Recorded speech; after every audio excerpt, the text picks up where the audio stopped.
अरुंधती इतक्या लवकर हार मानशील तू? मग काय ठरवलंस तू अरुंधती? सांग आम्हाला, किती पैसे घेणार तू दिग्विजयला सोडण्याचे?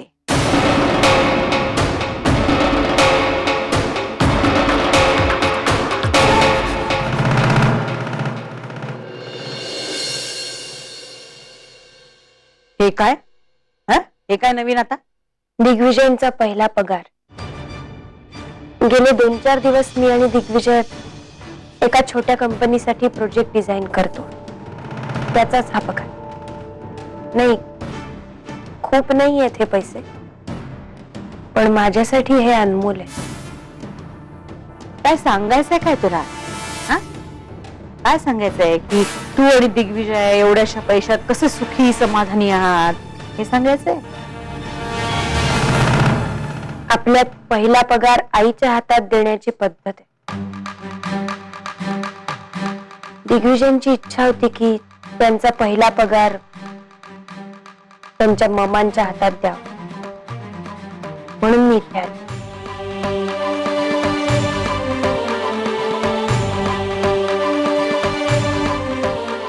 या पैशांवर तुमचा अधिकार आहे. आमच्या नव्या आयुष्याला तुमचा आशीर्वाद.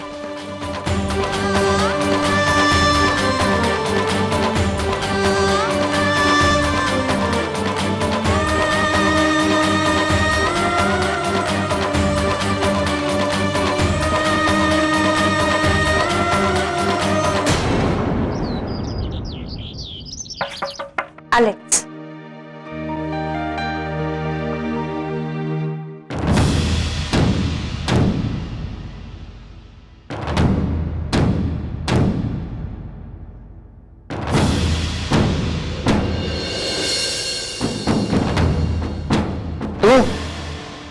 आलीस इथे? इथं सांगितलं ना की आम्हाला तुझ्याशी काही संबंध ठेवायचा नाहीये म्हणून.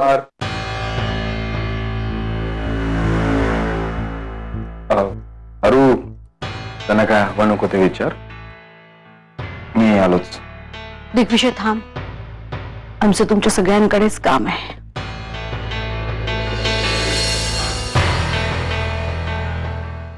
तुझ्या फाउंडेशनचं काम सुरू झालंय. येत्या 6 महिन्यात ते पूर्ण होईल. एक मिनिट. ते फाउंडेशनचा आणि माझा काही संबंध नाहीये, सो प्लीज. ते तुझं आणि माझं असं काही नाहीये, सगळं तुमचंच आहे. आम्हाला माहिती आहे दिग्विजय, आम्हाला माहिती आहे आम्ही काहीही केलं तरी आमची पाप धुवून निघणार नाही. पण आम्ही आमची पाप कमी तर करू शकतो ना.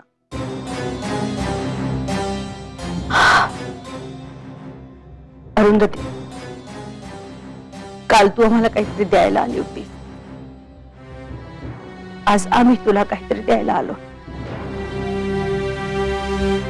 घे.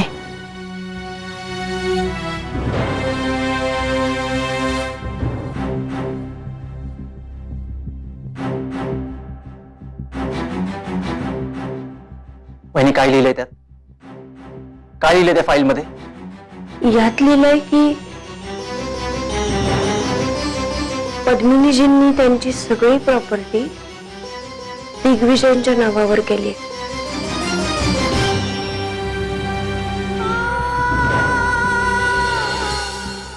आणि सरंजामे ग्रुपची केअरटेकर म्हणून अरुंधती असेल असं म्हटलंय.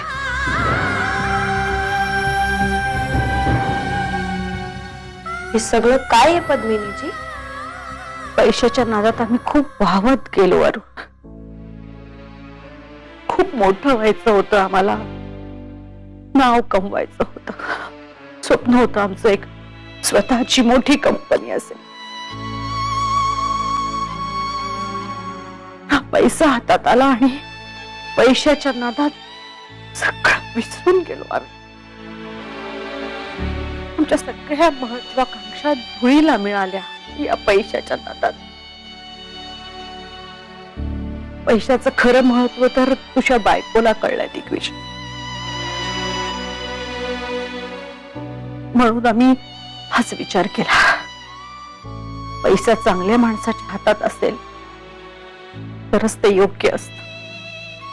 एक गोष्ट मान्य करायला हवीस तू दिग्विजय, आमच्या आयुष्यात आम्ही एक गोष्ट चांगली केली, ते लग्न अरुंधती बरोबर लावून दिलं. पण आता आम्हाला हे सगळं नकोय. आता हे बघ दिग्विजय, हा पैसा तुझा आहे, त्याचं तू काय करायचं हे तुझं तू ठरवायचं.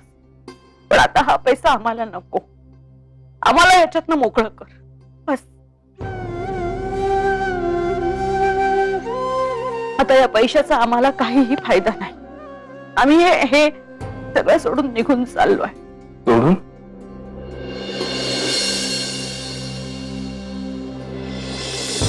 कुठे? जिथे खूप आधीच आम्ही जायला हवं होतं तिथे. आम्ही आज मीडियावाल्यांना बोलवलंय घरी. त्याच्यासमोर आम्ही आमचे सगळे गुन्हे कबूल करून टाकणार आहोत.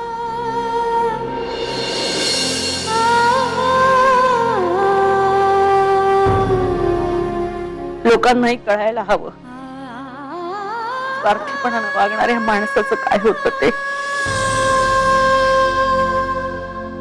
पैशापायी आपल्याच माणसांच्या जीवावर उठणाऱ्या माणसाचं काय होतं हे लोकांना कळायला पाहिजे. निदान आमच्यासारखी माणसं थोडी तरी सुधारतील.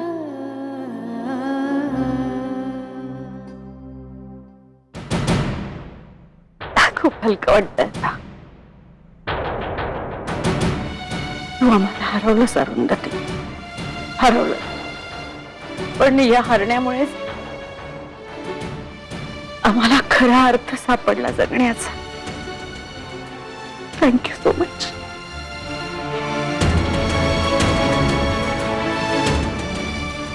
येतो आम्ही.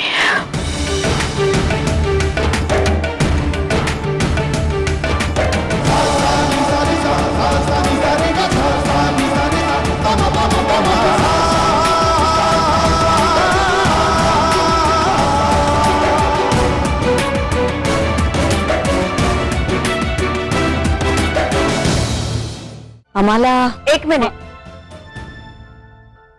त्याआधी दिग्विजयांना एक महत्वाची अनाउन्समेंट करायची.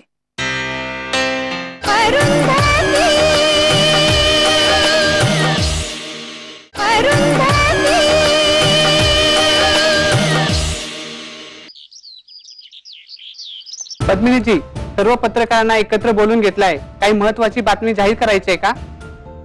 सरंजामी ग्रुपचे शेअर एवढ्या तेजीत चालले, याच्यावर तुमचं काय मत आहे पद्मिनीजी? खरं तर एका वेगळ्या कारणासाठीच आम्ही तुम्हाला बोलावून घेतलाय. काही गोष्टींचा उलगडा करायचा आम्हाला सगळ्या मीडियावाल्यांसमोर. आम्हाला एक मिनिट.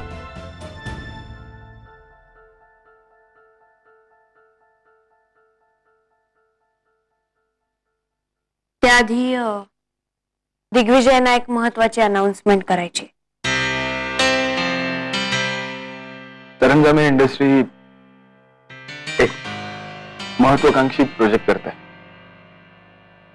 एक नवीन फाउंडेशन सुरू करत आहे. असं फाउंडेशन जे इंटरनॅशनल लेवलचं असेल. आणि मी फार काही गोष्टी सांगू शकत नाही, पण त्या फाउंडेशनचं नाव मी तुम्हाला सगळ्यांना सांगू शकतो. त्या फाउंडेशनचं नाव असणार आहे पद्मिनी सरंजामे फाउंडेशन.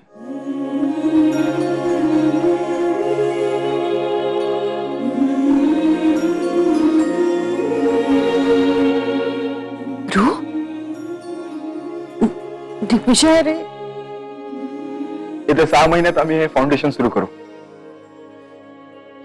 आणि हा, प्लीज तुम्ही सगळ्यांनी उद्घाटनाला यायचंय. अभिनंदन पद्मिनीजी, तुमच्या नावाचं फाउंडेशन उभं राहतंय, त्याच्याबद्दल तुमचं काय मत आहे? आम्हाला खरंच काही कळत नाहीये. आता मलाही एक चांगली बातमी द्यायची. पद्मिनी राजे सरंजामे आतापर्यंत सरंजामे ग्रुपच्या केअरटेकर होत्या, पण आता त्या सरंजामे ग्रुप्सच्या अध्यक्षपदी असणार आहेत.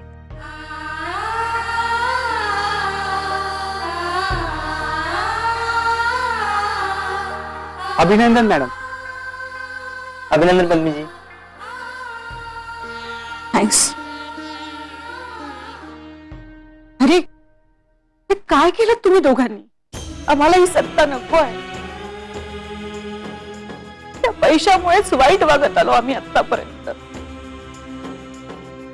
आणि ही सत्ता तुम्ही आम्हाला परत करताय.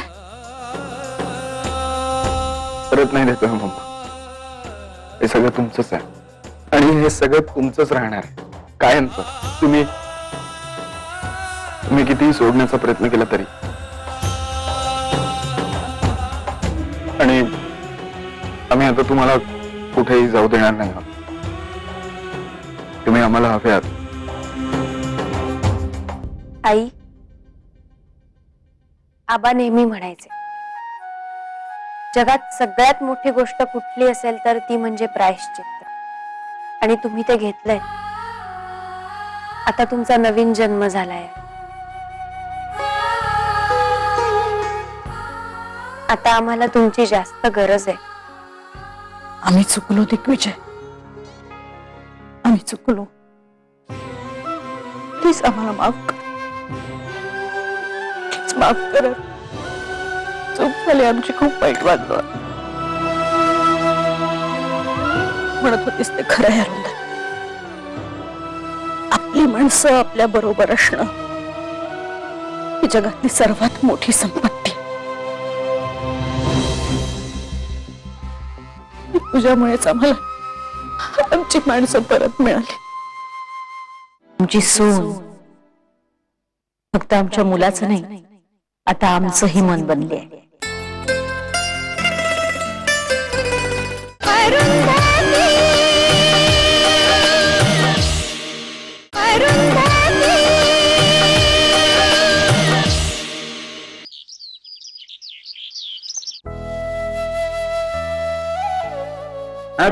Happy anniversary Mrs Arundhati Saranjame. तुम्हालाही मिस्टर दिग्विजय सरंजामे. थँक्यू. बरं चला, आता काय घरात 2-2 कार्य आहेत. खूप काम आहे. चला चला चला. थांब ना अरू. गेले 6 महिने झाले मी तुझ्याशी असं निवांत असं वेळ काढून 2 शब्द प्रेमाचे बोललोच नाहीये. आणि मला आज बोलायचं आणि प्लीज मला बोलते. अरे तुला आपलं लग्न आठवत आहे? आपलं लग्न ज्या परिस्थितीत झालं होतं ना ते पाहता मला अजिबात असं वाटलं नव्हतं की आपलं लग्न 2 महिन्याच्या वर टिकेल. मला सारखं असं वाटत होतं की मी तुला फसवतोय. आणि मग एका मागोमागे एक अशा गोष्टी घडत गेल्या की मी तुझ्यापासून आणि तू माझ्यापासून दूर होत गेलेस.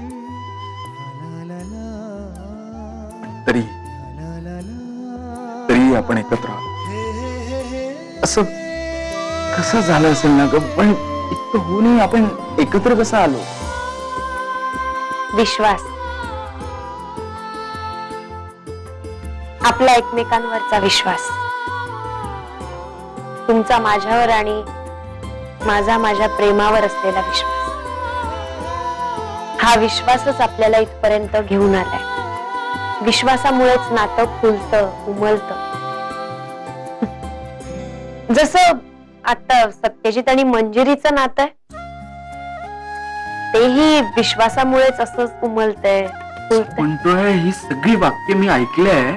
मी इथं आपल्याबद्दल बोलतोय आणि तू त्या सत्यजित आणि मंजिरी बद्दल बोलते. बरं ठीक आहे, चला पण आता उशीर होतोय. चला.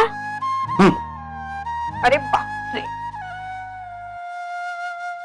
अरू अगं अमर कुठे आहे? मुहूर्ताची वेळ टळत आली आहे. बोलत ना. हो मी बघते. अमर भाऊजी काय हे? चला, जाऊबाई वाट बघतायत तुमची केव्हापासून. मी साईला फोन ट्राय करतो पण ती उचलतच नाहीये. पण तुम्ही सायलीचा काय विचार करताय आता? मी आलो. अमर भाऊजी सायली कुठेस तू? का मी कधीपासून तुला फोन ट्राय करत होतो, तू उचलत का नव्हतीस? सायली मला तुझ्याशी थोडं महत्वाचं बोलायचं होतं. आज माझा साखरपुडा आहे. मला ही गोष्ट माझ्या साखरपुड्याच्या आधीच सांगायची होती. पण तू इथे असतीस तर जास्त बरं झालं असतं. हो ना मग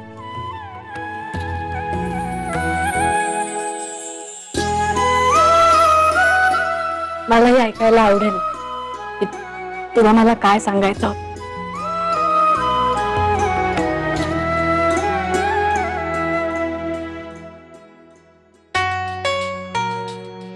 सायली, मला माझं संपूर्ण आयुष्य तुझ्यासोबत घालवायला आवडेल.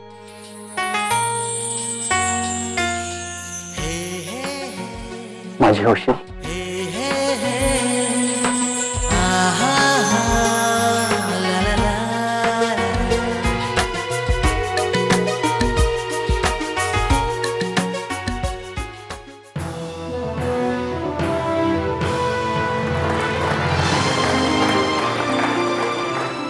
नमस्कार. पद्मिनी सरंजामे फाउंडेशन. हे फाउंडेशन आमचं म्हणजे माझं आणि अरुंधतीचं स्वप्न होतं. Like a dream project. मुळातच आम्ही हे फाउंडेशन स्थापन केलं होतं ते अंध मुलांसाठी सगळ्या प्रकारची मदत करण्यासाठी. आणि मुळात माणसं ओळखायला डोळ्यांची गरज नसते, गरज असते ती नजरेची.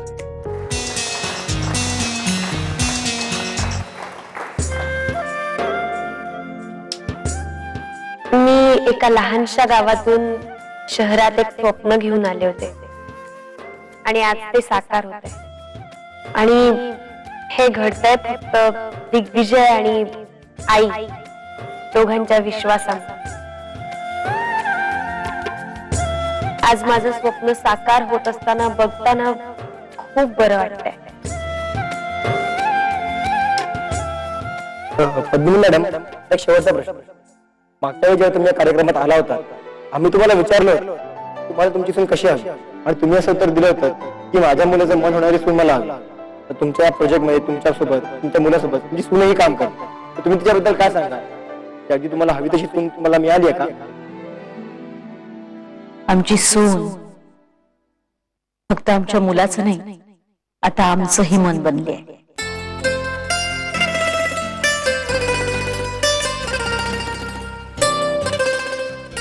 अरुंधती सारखी सून मिळणं हे आमचं भाग्य समजतो आम्ही.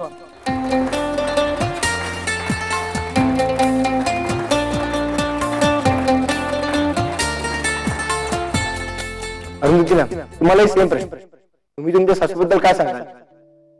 गेल्या 6 महिन्यात आईंकडून मला खूप काही शिकता आलं. अशी महत्वाकांक्षी सासू मिळणं खरंच खूप भाग्याचं असतं. मी खरंच खूप नशीबवान आहे. हा असा परिवार लाभणं म्हणजे खरंच भाग्यच आहे माझं. आणि ह्या सगळ्याचं श्रेय मी माझ्या वडिलांना, आबासाहेब जहागीरदारांना. आज या क्षणी त्यांची खूप आठवण येते. आज ते इथे असायला हवे होते. आम्ही आहोत ना, आम्ही आहोत कायम तुझ्या बरोबर. आमच्याशी मनमोकळ्या गप्पा मारल्याबद्दल धन्यवाद. मॅम प्लीज एक फॅमिली फोटो. नक्कीच, आमची सगळी फॅमिली इथेच आहे. या रे.